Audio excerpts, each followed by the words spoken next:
Hello, wonderful people.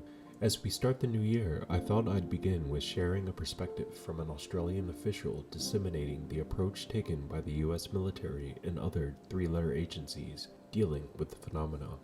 Everything I'm going to be reading is factual and can be cross-examined by anyone. After reading this document for the first time, here are some quick takeaways. There has been an active attempt to stifle studies and brush reports under the rug, even going as far as threatening high-level officials with espionage had they come forward with their experiences due to the issuance of JNAP 146 Amendment in 1953. Also, the creation of Project Blue Book was devised to lessen public interest towards UFOs. I strongly believe that 2024 is going to be the year of a public official disclosure.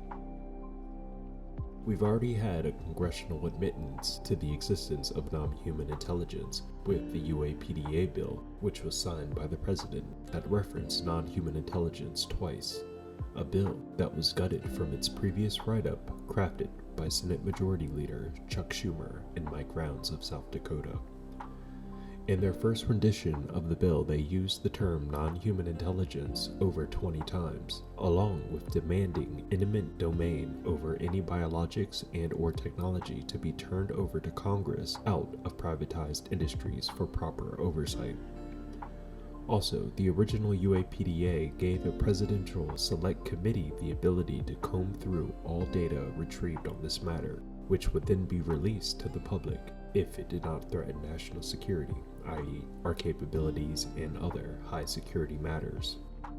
This original bill was fought tooth and nail by Mike Turner and Mike Rogers, who unsurprisingly received their biggest donations from the DoD, and get this, is the governor of Ohio, the place of Wright-Patterson Air Force Base, which is a known hub for this exotic material. It boggles my mind that at every corner this disclosure movement has been fought, reminiscent of the growing pains of an evolving paradigm. It is my belief that we the people are entitled to the truth regardless of its contents. With this truth will come the waking up of society. The people controlling the energy and our reality would like to remain on the top and the only ones in the know. A problem rooted in their inability to view humanity as a one whole, which is not good for business, or the religious whip that is fanatically lashed at the backs of those without eyes or ears to perceive outside of their dogma. It is my hope that once this information disclosure is accomplished, we will come together as the human family we are, and turn our eyes from our bank accounts and other material distractions to then look inward, from which we will see the entire universe has been beckoning us to experience it in its totality. I urge you all listening to go to the newparadigmproject.org. There, you can click one button which will figure out who your representative is based on your zip code, giving you a pre-drafted message demanding they hold hearings with the 40-plus whistleblowers ready to testify under oath with their experiences. Also, we can all tag Chuck Schumer, Mark Warner, and Marco Rubio on X, formerly known as Twitter, saying we the people would like these hearings to be held ASAP. If we can flood their walls with 100,000 people plus, it'll show that these hearings are in the public interest, further giving them the ability to make this happen. Let's use the democratic system to our advantage and change the entire world.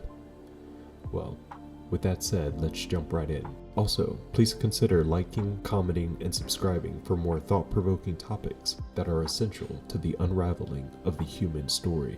This is From Thought. Much love.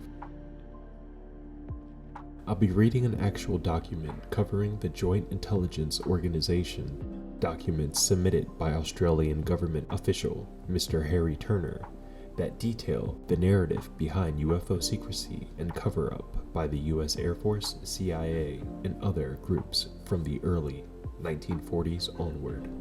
Scientific and intelligence aspects of the UFO problem. The attached documents aim to shed light on the lesser-known aspects of the UFO phenomenon. The first report, which discusses the US's perspective, compiles information from official sources including the CIA, the US Air Force, congressional hearings, and records from Project Blue Book. The The second document presented evidence of weapon systems allegedly used by UFOs. This evidence, collected by Dr. Vallée in collaboration with Dr. Hynek at Northwestern University, represents only a portion of the global reports on similar weapon systems. Notably, Australia has also contributed to this type of reporting. In terms of intelligence, the focus is on differentiating between authentic and false reports, assessing the capabilities of various propulsion methods and possible weapons, and understanding the motives behind UFO operations, whether they are harmful, defensive, offensive, scientific, etc. This assessment is crucial for both short-term and long-term strategies in determining if there are more effective methods to detect and, if necessary, defend against these operations. Signed, O.H. Turner, head of the nuclear branch, May 27, 1971. Summary. Early analysis of UFO reports by USAF intelligence suggests that they were reporting real phenomena with flight characteristics so advanced compared to the US aircraft that an extraterrestrial origin seemed plausible. A government agency later identified as the CIA Office of Scientific Intelligence, OSI, studied these reports to understand UFO propulsion methods.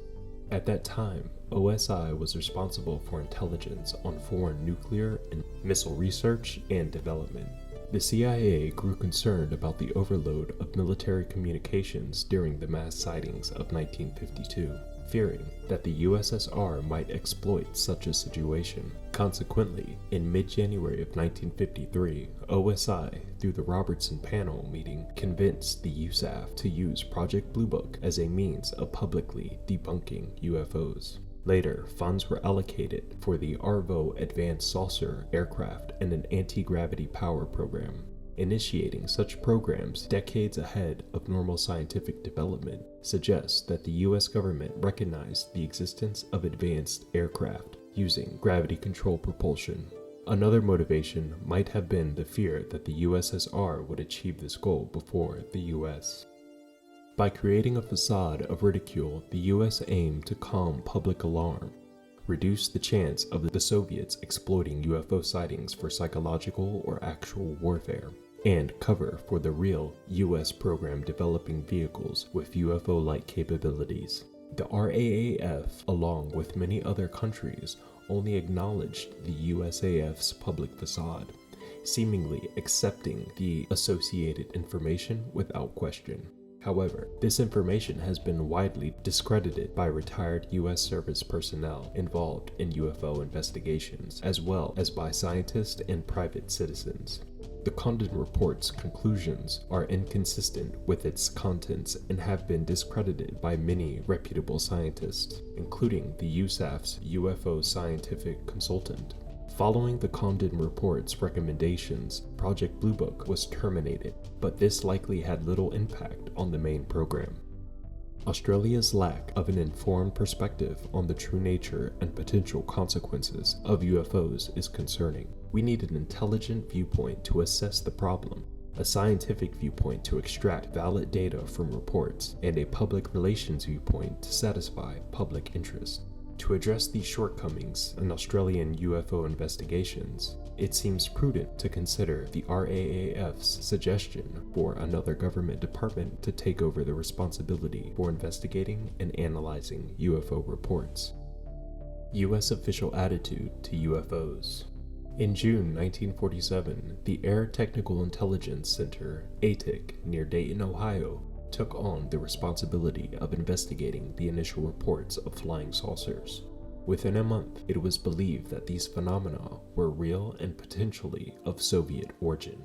By the end of that year, ATIC officially authorized to investigate under the project codename SIGN, and with high priority, shifted most of its focus to an interplanetary rather than Soviet origin for these phenomena. These opinions culminated in a written estimate sent to the Pentagon in September of 1948. However, when the interplanetary hypothesis was rejected due to a lack of hard evidence, ATIC became reluctant to continue probing the UFO issue. In February of 1949, personnel on Project Sign were replaced to form Project Grudge. This new project aimed to diminish any acceptance of UFOs, possibly due to the Air Force's embarrassment over the situation or fear of national panic. During this period, another government agency, not the FBI, but equipped with rocket, nuclear, and intelligence expertise, showed significant interest in UFOs. This agency, likely the CIA, was involved in studying UFO reports to gather data on interplanetary spaceship designs. Despite these efforts, Project Grudge was unsuccessful in resolving the UFO issue. In fact, UFO reports in 1949 surpassed those in 1948. Access to early official reports enabled some individuals to challenge the USAF stance. Many journalists believe that Grudge's reports were a cover-up for more serious knowledge. Ultimately, USAF intelligence decided that a new approach was necessary. From September 1951 to the establishment of Project Blue Book in March of 1952, UF investigations received significant financial and administrative support to reanalyze the collected data. Project Blue Book processed data from 3,200 reports using IBM card sorting machines. The summer of 1952 witnessed a significant increase in UFO reporting, including notably July sightings in Washington, D.C. This surge led part of USAF intelligence to consider UFOs as interplanetary spaceships, possibly preparing for closer contact. To prepare the public, 41 classified reports were released between August of 1952 and February of 1953, contradicting the USAF's earlier policy of dismissing such reports. However, the CIA viewed the UFO activity as a national security threat, mainly because it overwhelmed communications and diverted defense forces, reducing national alertness against potential enemy attacks. In mid-January of 1953, a scientific panel led by H.P. Robertson, organized by the CIA's Office of Scientific Intelligence, convened to recommend future actions regarding UFOs. Both the CIA and USAF provided briefings, and ATIC presented classified films and early statistical analysis of 3,200 reports. Given the critical nature of the issue, the panel recommended continuing the investigation with additional personnel and equipment. A recommendation promptly followed by USAF. However, a CIA report dated February 16, 1953 indicated a preference to publicly abandon the investigation while intensifying data collection. By September of 1953, this approach had largely been implemented with Project Blue Book. Downgraded from a top-secret operation with 10 qualified personnel to a nearly inactive project with just one airman. The investigative role was transferred to the 462nd Air Intelligence Service Squadron, which focused on rapid intelligence gathering and reported to Air Defense Command and USAF intelligence in Washington instead of Blue Book. Although Project Blue Book was later expanded to include one officer, one sergeant, one secretary, and part-time consultant Dr. J. Allen Hynek, it remained at this level until its closure in December 1969. During this period, Blue Book primarily provided unclassified UFO identification summaries to the public and did not play a significant role in data collection or in-depth analysis. Control of public awareness of the UFO situation. Control over public awareness of UFOs was tightened with the issuance of JNAP 146 in 1953, which prohibited service personnel from discussing UFOs, threatening violators with up to 10 years in jail and fines up to $10,000. However, when service personnel resigned or retired, they could disclose USAF attitudes or opinions, even though actual data remained restricted. As a result, many intelligence officers associated with UFO investigations, including Major D. Fournet, Blue Book project officer at the Pentagon until late 1952, Captain E. Ruppelt, head of Project Grudge and Blue Book until September of 1953, and Admiral Hellenkotter, CIA director from its inception until October 1950. Upon retirement, publicly stated, that the US government was aware of UFO's extraterrestrial nature but was withholding this information from the public. With the National Investigation Committee on Aerial Phenomena, or NICAP, was established in 1956 to counter the publicly suppressed USAF investigation of UFOs, its first chairman was Admiral D.S. Farnay, who previously directed the Navy's guided missile program. Other directors included Rear Admiral H.B. Knowles, General A. Weidenmeyer, and Colonel J.J. Bryan, who was a special assistant to the Secretary of the Air Force. To mitigate the impact of such defections from the official policy after retirement, the revised JNAP 146E passed in 1960 made revealing UFO data an offense under the Espionage Act. The change in USAF reporting style before and after the Robertson panel meeting is evident in Project Blue Book Special Report No. 14, prepared between March of 1952 and early 1953. The report, despite its bias towards a natural explanation for UFOs, mathematically indicated that the evidence supported an unknown scientific explanation. Only a copy of this 316-page report was available for consultation, assuming its existence was known. However, a so-called summary was publicly distributed, which neither summarized nor referenced the 1947 to 1952 data, instead of focusing on the 1953 and 1955 reports to minimize unidentified cases. An intriguing diagram in the report shows the correlation between observer reliability, report reliability, and sighting reliability. As sighting reliability improved, the percentage of reports classified as unknown increased, while those listed as insufficient information decreased. This contradicts official statements that more data would reduce unknowns, as reports from reliable sources like astronomers, pilots, scientists, and radar operators often contain detailed and instrument-supported accounts, making prosaic interpretations less feasible. Project Blue Book consultants conducted statistical tests on the unknown object population, finding it unlikely to be similar to identified objects. With odds less than 10 to the 20th power to 1, after removing arbitrary classifications of green fireballs and short-duration night sightings as known astronomical objects, the odds were still a trillion to 1, 10 to the 24th power to 1. Unable to further reduce these odds, the analysts deemed the results inconclusive. While Project Blue Book endeavored to reduce the official number of unknowns, claiming in 1957 that only 14 out of 1,006 sightings remained unidentified, the covert program expanded significantly.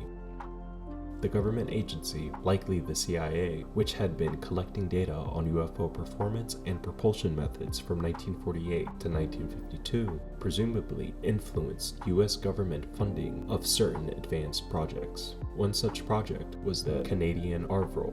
A drawing of this saucer released in October of 1955 depicted a typical flying disc as described in many UFO reports. The Secretary of the Air Force, D.A. Quarles, seemed moderately confident that the US would successfully develop such a vehicle.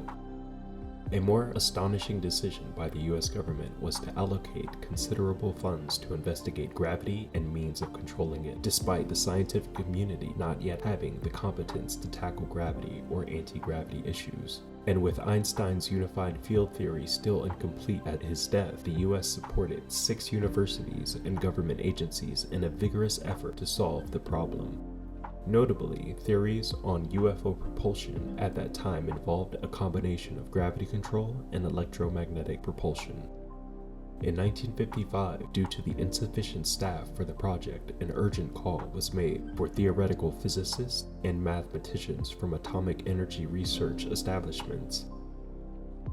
The 6 gravity research centers established were at the Institute for Advanced Study at Princeton University, University of Indiana, Purdue University Research Foundation, University of North Carolina, and the Massachusetts Institute of Technology through the Roger Bobson Gravity Research Institute, New Boston, New Hampshire.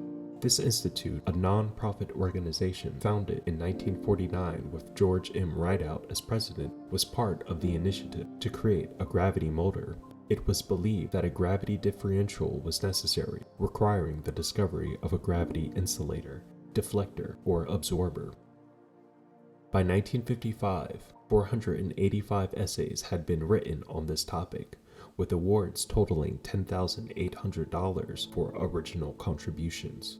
The scientists involved include Teller from the University of California, Oppenheimer, and F.J. Dyson of the Institute of Advanced Studies, J.A. Wheeler and Richard Arnwitt of Princeton, Václav of University of Indiana, who had worked with Einstein in Prague, and Stanley Deser. The objective was to control gravity. In 1955, the following firms joined gravity and/or electromagnetic programs: Glenn L. Martin Aviation Company, specifically Dr. B. Haria from Göttingen University and Dr. P. Jordan from Hamburg University, Convar of San Diego, Bell Aircraft of Buffalo, Sikorsky Division, Lear Inc. of Santa Monica, Clark Electrics of Palm Springs, California, and Sperry Gyroscope Division of Great Neck, Long Island, New York. The Colorado project lost credibility when Dr. Condon publicly stated on January 25, 1967 that, "My attitude right now is that there's nothing to it, but I'm not supposed to reach a conclusion for another year." The disclosure of a memorandum outlining a method to deceive the public, combined with widespread dissatisfaction with Condon's biased attitude, led to the dismissal and resignation of most staff members after much of the investigation was conducted but not fully documented. The final report, spanning 965 pages, lacked coherence. Condon's conclusions differed from those of individual staff members, yet only his conclusions were publicized. As a result of the Condon report, the USAF shut down Project Blue Book shortly before the American Association for the Advancement of Science convened a special meeting to counteract the report's effects. The chairman of this special committee, Dr. Thornton Page, was one of the signatories of the Robertson Report. Dr. J. Allen Hynek, the scientific consultant to Project Blue Book from 1948 to 1969, initially believed that all sightings could be conventionally explained. Over time, however, he grew increasingly skeptical and began to publicly oppose the USAF stance. He played a role in organizing congressional hearings and scientific symposiums on the topic. Initially supportive of the Condon Committee, he eventually became disillusioned and critical of it. It's clear that Dr. Hynek, along with many other reputable scientists, does not accept the USAF's explanation of misidentification, hysteria, or hoaxes. The RAAF attitude to UFOs. The Directorate of Air Force Intelligence, a component of the RAAF, is responsible for analyzing all official reports of unidentified flying objects. At no point has more than one part-time officer been allocated to this task. Initial investigations of reports are often conducted by part-time investigators from nearby air bases. The RAAF acknowledges that its interest lies solely in air defense and that it lacks both interest and competence in addressing the scientific aspect of UFOs. A 1957 request for the Scientific Intelligence Section of JIB to take over UFO responsibilities was rejected. In 1968, the Department of Air announced its intention to explore whether other Commonwealth departments such as Defense, Supply, Education, and Science, or the Prime Minister's Department, might be better suited to assume responsibility for unidentified flying objects. However, there has been no apparent fulfillment of this intention to seek Commonwealth assistance. Supporting the RAAF's lack of scientific interest and identification list of all sightings between 1960 and 1965 included 15 identifications of Venus, none of which were valid. In each case, Venus was in a completely different part of the sky, or not even above the horizon. Out of 37 meteor identifications, only 9 were possibly meteors, with several of those also doubtful. This casual, unscientific approach to identification was noted by the press and various scientists. In general, the RAAF's attitude has been influenced by USAF public releases, which aim to reduce public interest by denying the reality of UFOs. As a result, most Australian reports received identifications with little concern for rational correlation. Most investigators and collectors viewed their UFO-related tasks as an intrusion into their more legitimate duties. Consequently, there has been minimal scientific analysis of the data, and most opinions expressed by DAFT have largely mirrored the USAF's public stance.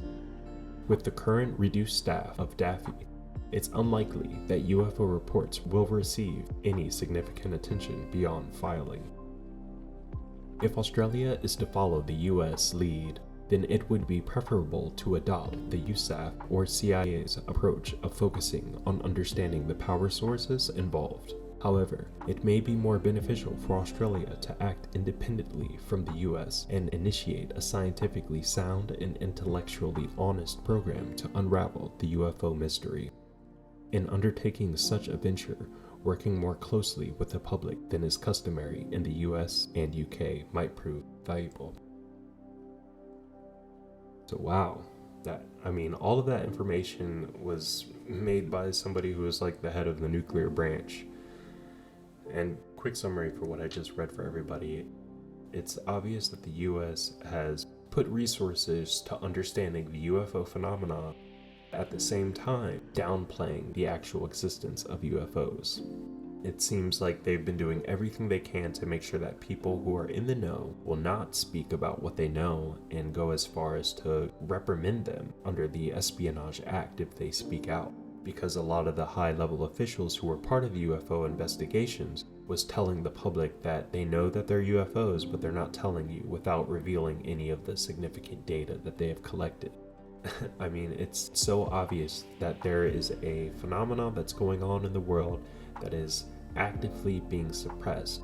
And this completely reminds me of all of the megalithic structures and granite buildings all over the world, that are on energetic ley lines and made out of energetic stones, with precision that we can't even replicate today, made out of the hardest of stone. It's like there's a piece of our history that is completely missing from us, and I really feel that we need to get back on track as a whole and start understanding who and where we actually are. And this process is probably going to take a very long time, and I just hope to live until I see that interview with the alien that Daniel Sheehan was talking about.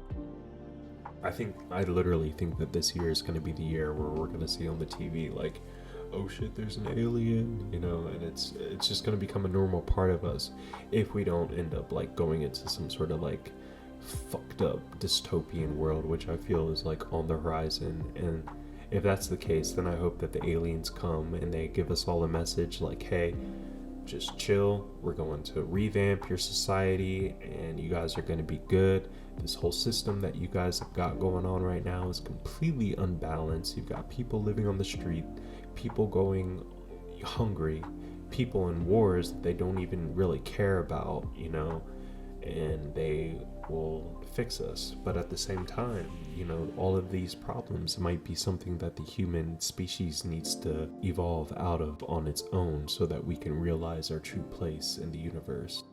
If that's the case, and if that's why they haven't completely intervened in our life, then I feel that what I'm doing here is very important for people to receive this message, receive this information, and to get this perspective so that they can look inward and experience the change for themselves. Because people are so blind and so captivated by everything in our society and reality that they never take the time to think about anything outside of their norms, when there's an entire universe out there just waiting for us to explore and understand outwardly and within. Yeah, with all that said, I hope you all have an amazing day, night, morning, whenever you listen to this. Please like, comment, and subscribe, and I'll be back with another thought-provoking video. Much love. Peace out.